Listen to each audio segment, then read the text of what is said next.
Hi guys, good day sa inyong lahat. Magbablog naman tayo dito ng mga available. So meron tayo dito mga bago guys na meron tayong Travis, Toyota Avanza, yan, at marami pang iba, okay? So marami pang darating dyan guys. Tapos yung mga binaba na natin dyan, bagsak presyo. So updated price list. So vlog, June 20, 2025. Tara, check mo kayo. Okay guys, yan, para sa mga naghanap dyan ng mga second-hand car, so marami tayo ditong pagpipilian dito sa ating Cubao, Quezon City, and dun sa kabilang warehouse sa ating Antipolo warehouse, okay? So meron tayo ditong mga affordable na mga sasakyan, mag-budget kayo mga 200,000 pataas. So meron na kayong pang service nyo. Meron tayo ditong pang family car guys na 2021 model po pala na Honda BRV 7-seaters na siya. Nasa 750,000. Automatic transmission na siya guys. Meron tayo ditong Honda City RS na ayan, 2022 model nasa 780,000.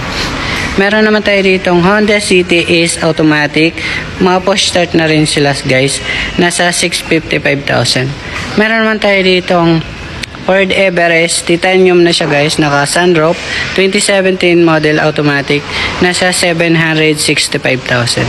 Meron naman tayo ditong Toyota Innova Automatic. 2020 model.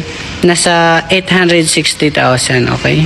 Meron naman tayo dito guys na 2018 model na Isuzu MU-X top of the line automatic blue power 3.0 na makina nasa 950,000.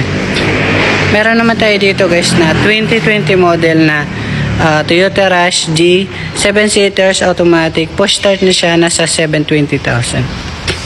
Meron tayo dito ang Toyota Fortuner guys na B-bar yan automatic ayan 3.0 yun na yung makina niya nasa 850,000. Meron tayo ditong 2023 model na Stargazer guys automatic nasa 750,000 lang to. Meron tayo ditong commuter dalawa 2021 model nasa 1 million po sila. Parehas lang yung presyo. Mercedes-Benz guys nasa 750,000. Meron tayo ditong Toyota Conquest guys na Hilux 2019 model automatic. Push start na to mga bossing. Ayan, napakasariwa pa. Nasa 1.1 million po. 1,100,000. Meron tayo ditong Honda City. Ayan, 2014 model automatic. Nasa ano to guys? 420,000. Ayan, 420,000 mga bossing. Ito mga not for sale ng ayan, may nagmamayari na. So meron tayo ditong Toyota Fortuner ulit guys 2019 model automatic. Ito guys ay nasa 1,060,000. Pero mga negotiable pa naman sila, okay? So pwede nyo tawaran dito. So ayun lang, meron pa kami sa Antipolo warehouse. Panoorin nyo tong buong video para sa buong price list natin, okay? Bago ang lahat guys, don't forget to like and subscribe para palagi kayong updated sa mga bagong video natin. Ayan. Open test drive naman kami, open cash financing and trade-in. So tara, check na natin. Okay guys, yan para sa mga naghahanap ng mga second-hand car, marami tayo ditong pagpipilian. Meron dito sa Cubao, Quezon City and Antipolo warehouse. Para sa mga naghahanap naman ng 2019 model Isuzu Truck NLR, yan guys, nasa 790,000. Para sa mga naghanap naman ng Toyota Avanza guys na 2016 model manual gas, nasa 430,000. Para sa mga naghanap naman ng L300 2016 model, yung dual aircon, bagsak presyo is nasa 400,000 na lang. Okay guys, para sa mga naghanap ng Suzuki Carry FB type, ito pambira business nyo guys, ay nagkakalaga ng 450,000.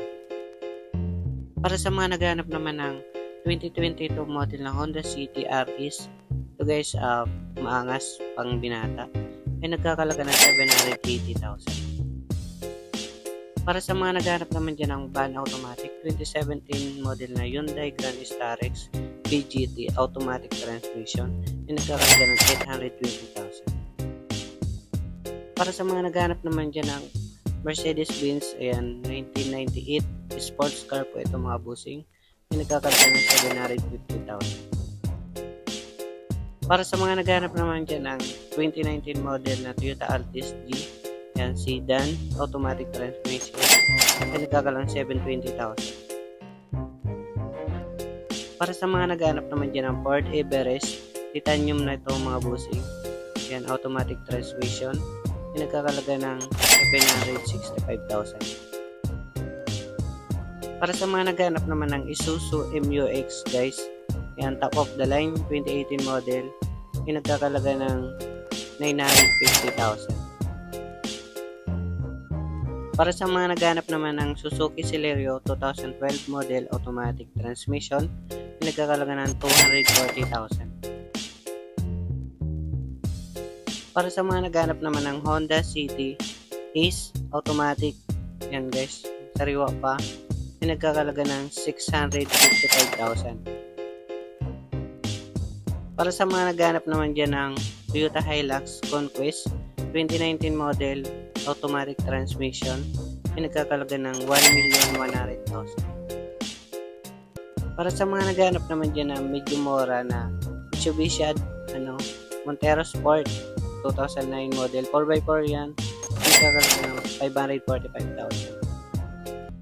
Para sa mga naghanap naman dyan ng friendly budget 7-seaters to 10-seaters 2012 Adventure manual, ay nagkakalaga ng 330,000. Para sa mga naghanap naman dyan ng Honda BRB 2021 model automatic 7-seaters, nagkakalaga ng 750,000. Para sa mga naghanap naman dyan ng Stargazer 2023 model mga boss, ay nagkakalaga ng 750,000. Para sa mga naghanap naman ng Toyota Fortuner 2019 model automatic, yan, ay nagkakalaga ng 1,060,000. Para sa mga naghanap naman dyan ng 2021 model Toyota Commuter, yan, ay nagkakalaga ng 1,000,000. Para sa mga naghanap naman dyan ng Toyota Vios automatic transmission 2011 model, ay nagkakalaga ng 280,000. Para sa mga naghanap naman dyan ng Isuzu Travis 2023 model, ay nagkakalaga ng 960,000. Para sa mga naghanap naman ng Toyota Commuter 2021 model manual diesel, nagkakalaga ng 1,000,000 pesos. Para sa mga naghanap naman dyan ng 2020 model Toyota Rush G-Variant 7-seaters, nagkakalaga ng 720,000. Para sa mga naghanap naman ng Toyota Fortuner 2014 model B-Variant 4x4, nagkakalaga ng 850,000. Para sa mga naghanap ng Suzuki Carry FB-Type 2022 model, ay nagkakalaga ng 455,000. Para sa mga naghanap naman ng Honda City E, yan, 2014 model automatic, nagkakalaga ng 400,000. Para sa mga naghanap naman ng Isuzu Truck 2019 model manual diesel, ito guys ay nagkakalaga ng 790,000. Para sa mga naghanap naman dyan ng Hyundai Accent 2013 model automatic transmission, ay nagkakalaga ng 260,000. So, kontakin nyo yung cellphone number natin guys. Yan yung FB natin, Marvin Colinares Flores. Tapos yung Globe Smart natin, tapos Globe, okay? Kontakin nyo lang yan. Yan, marami tayo ditong pagpipilian. Dalawa naman yung warehouse natin. Thanks for watching.